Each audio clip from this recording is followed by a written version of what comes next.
Here we go.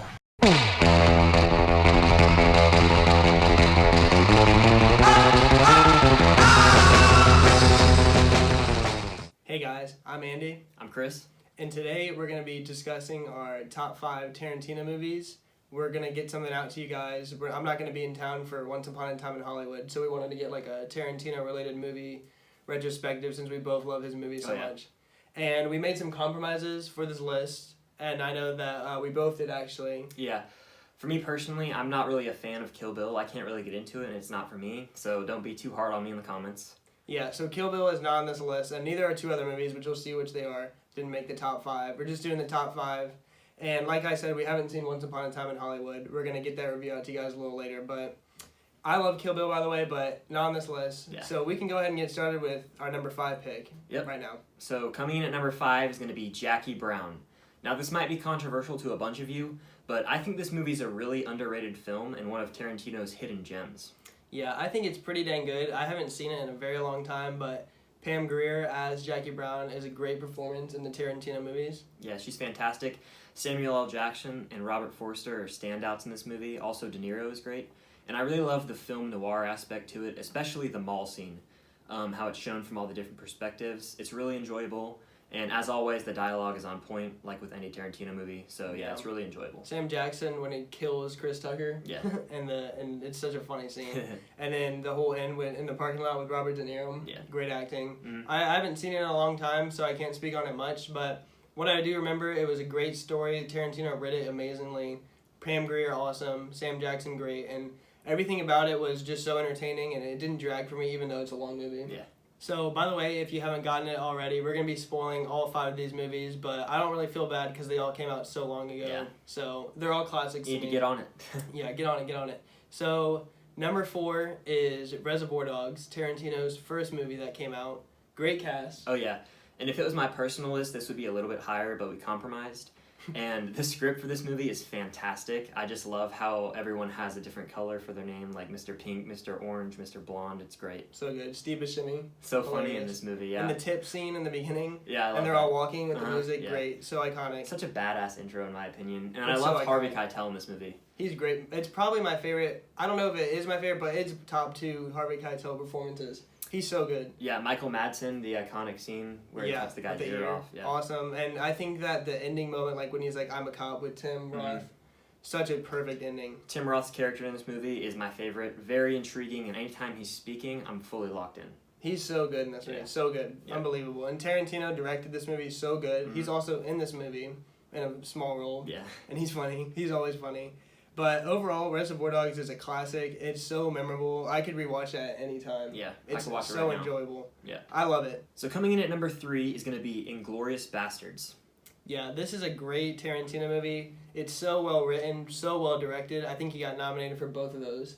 And the cast in this movie is insane. Brad Pitt, so good. So good. Christoph Waltz, my favorite performance that he's ever given. Oh, yeah. Even though he's fantastic in a movie we're going to talk about later. But Yeah, he's so dang good. From the opening scene, insanely good. yeah, I think that opening 10 to 15 minutes is some of the best cinema of the century. That or The Dark Knight, best opening It locks scene. you in. Yeah, he's a great villain. Maybe one of my favorite Tarantino characters. As the movie goes on, he tells the story in such a clever way that you don't expect. Yeah. By the end, killing Hitler, Yeah. awesome touch to it that you didn't expect, I love changing history. Yeah. The Bear Jew, great character, Eli Roth. Yeah. Like when he comes He's crazy out, as hell in that. when he comes out and smashes the guy's skulls, Yeah, that was that's a good wild. scene. The score was good there. Mhm.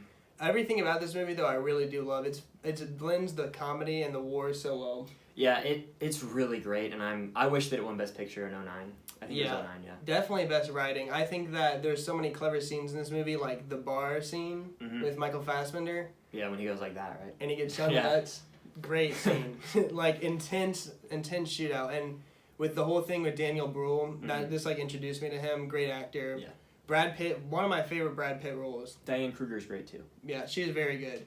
And overall, this movie, it flows so well, even though it's a long movie. It never bores me, and by the end of the movie, you feel like so like aroused like by what happens with Christoph Waltz and getting carved in the head.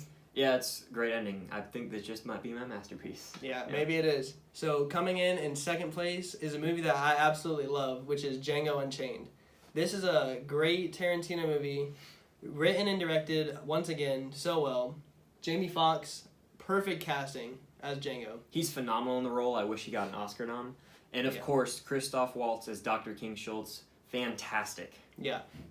Jamie Foxx should have been nominated. It's a crime that he isn't, because this is my favorite Jamie Foxx performance. He's so funny. He fits the role, like, literally perfect casting. I could not imagine anybody in this role other than him. Christoph Waltz, so dang good. So glad he won the Oscar. He's such like a friendly face in this movie compared to what he was in Bastards. Yeah. Leo in this movie, terrifying. Yeah, I wish he got an Oscar nom too as Calvin Candy. Yeah, he really got in depth. Very with his scary. Yeah, and Sam Jackson too. Him and Leo both were evil. Performances characters. across the board were great. Yeah, all the performances are great. This movie is blended so well from the drama to the western to the comedy. Has so many funny scenes, but also so many like heartbreaking scenes and serious scenes. And the western mixed in with it is so perfect to me. It's one of my favorite western movies. Yeah. It's just so unique. It might be my favorite western movie, but I love how the whole shootout happens and like towards the end. But first, it's with the whole shootout with Candy. Yeah. At Candyland, and that whole intense shootout with Django and his girl getting kidnapped.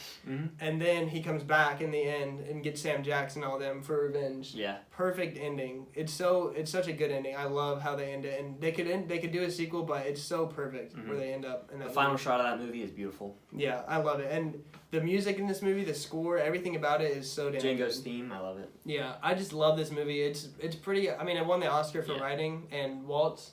But I think Jamie Foxx should have been nominated for sure. It's a crime. Yeah, and one more thing. Christoph Waltz is 2 for 2 with Tarantino. Every time he's been in one of his movies, he wins an Oscar. So I would love to see them collab again. Yeah, maybe for the last movie. Yeah. I think he should be in it. That'd be good. And I wish this movie won Best Picture, but it is what it is. So if you haven't guessed by now, coming in at number 1, the king of the Quentin Tarantino movies, is Pulp Fiction. Yeah, of course it is. Already was on both of our top 5 lists, but it's back here again. Gotta talk about it. This movie, so damn entertaining. Is it his longest movie? I don't know. I think it's 2 hours and 34 minutes. Yeah, it might be The Hateful Eight. That's the longest. Yeah. But this movie, the reason why I said that was it feels so fast. It's so long, but it feels so fast. And this movie is entertaining as hell from the opening scene in the diner with Tim Roth. The dialogue is on point. It's Tarantino's best script, and I'm glad that he won the Oscar. I think he co-wrote it with someone else. I can't think of his name off the top of my head. Yeah, great script. But they won the Oscar. Yeah. It feels like kind of like Grand Theft Auto, but in a movie type of feel. But I love how they tell this movie unchronologically. Yeah, and it's out of order. How it starts off with them two going to visit the guys to get this suitcase, which you never see what's inside of it. And that's one of the best scenes in the movie and in cinema, I think. Just so many iconic lines. Sam Jackson is hilarious. His delivery is so funny, and it's just great. So damn good. That is a perfect scene. And then as they go along through the movie, it gets more serious. They get into some stuff. Vincent Vega, his death scene, pretty damn shocking to me. I hated how he died. When Butch kills him, right? Yeah, because the Pop-Tart startled him. But, I mean, one of them was going to die anyways. Yeah. But I guess it fits him, but I just hate how he dies like that. It just, like, I liked his character so much. Uma Thurman. Yeah. She's so good in this movie. She is. Mia Wallace. She's a good character. I love her performance in the diner. And when she overdoses, that's a great scene. The needles of the chest. Yeah, and then shot it backwards. Yeah. I think that the whole ending conclusion in the diner with Sam Jackson giving the speech to Tim Roth is some of the best Tarantino stuff. I really wish Samuel L. Jackson won the Oscar for this movie. Honestly, to me, it's a damn shame that he didn't, because this is his best movie. He's delivered so many good performances. He's maybe my favorite actor, and I just love what he does in this movie. And when he has the gun to Tim Roth and giving him that powerful speech, it is a chilling moment. And it fits so well. And Sam Jackson delivers those lines so well. Yeah, I think this is Quentin Tarantino's best film for sure. And it's infinitely rewatchable. We actually had it on before we started filming this. Yeah, the editing, the sound, like the music in this movie is all perfect. I love the soundtrack. Love it. Yeah, what about that scene when they get Bruce Willis, Butch, and they get him down with a gimp? Oh yeah, that's kind of like chilling and not in a good way though. It makes you feel uneasy and uncomfortable, and I love the way Tarantino directs it. That's a classic scene, and probably my favorite scene of the movie, but it's so damn An underrated performance in this movie is Ving Rhames as Marcellus Wallace. Yeah, I was about to bring him up. Yeah. He is so good. He's so funny when he gets hit by the car, and then they just like have that shootout, innocent civilians getting shot. Like feels literally like Grand Theft Auto. And there's a lot of mystery surrounding his character, like the briefcase, what's actually in it, the Band-Aid on the back of his head. Yep. Which they never tell you, Tarantino never tells you, which starts like a great trend throughout his Tons of theories online about it. Yeah, which is something I love about this movie, that there's still some questions to be answered. that will never be answered, Yeah. probably. It's an all-time classic, and if you haven't seen Pulp Fiction, stop watching this video right now and do so, please. Yeah, and then come back and watch Yes. it.